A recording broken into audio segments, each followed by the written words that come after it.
In some cases, we actually might have to mulch areas more than once a year to ensure that we are covering that area and keeping it covered, despite the fact that termites are trying to uncover it for us.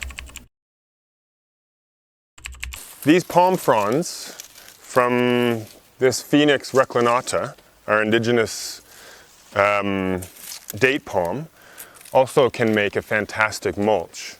Now, they've got quite a long stretch. You can either use them full length, or you can break them, kind of double it up, and be able to lay that over the soil.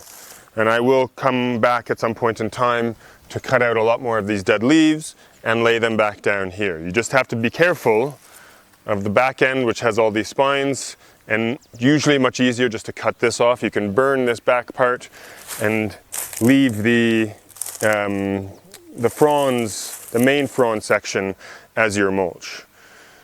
We like to do this to help reduce the nutrient loss under this palm on a yearly basis, but in doing so, we then also have issues of termites. And as you can see here, this section at one point in time was an inflorescence like this.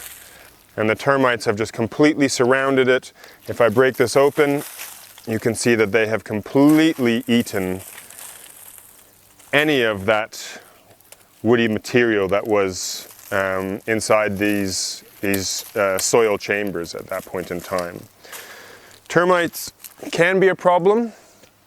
In this area here, we don't worry about it too much. We don't want to treat with chemicals, so we just kind of leave it. We understand that they are going to be breaking this material down, so we probably have to mulch here 2, maybe 3 times a year to help completely cover the soil and protect it from the sun and the rains when the rains do come.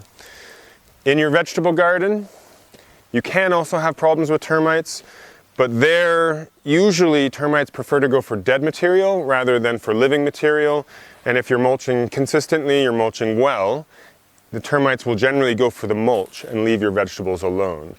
That said, they also don't necessarily like highly moist or wet locations. So generally you're going to be pretty safe in the vegetable garden with the mulch, but it's always a good idea just to keep an eye out to see what is happening, just to make sure that if you do have termites in there, that they're not completely decimating the mulch and then going for your vegetables.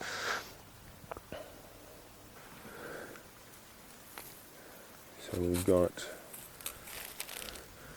the white ants having eaten out this piece of wood quite well, to the point in time that it has now just left the harder central core to the branch effectively. Given time, they will completely consume this as well.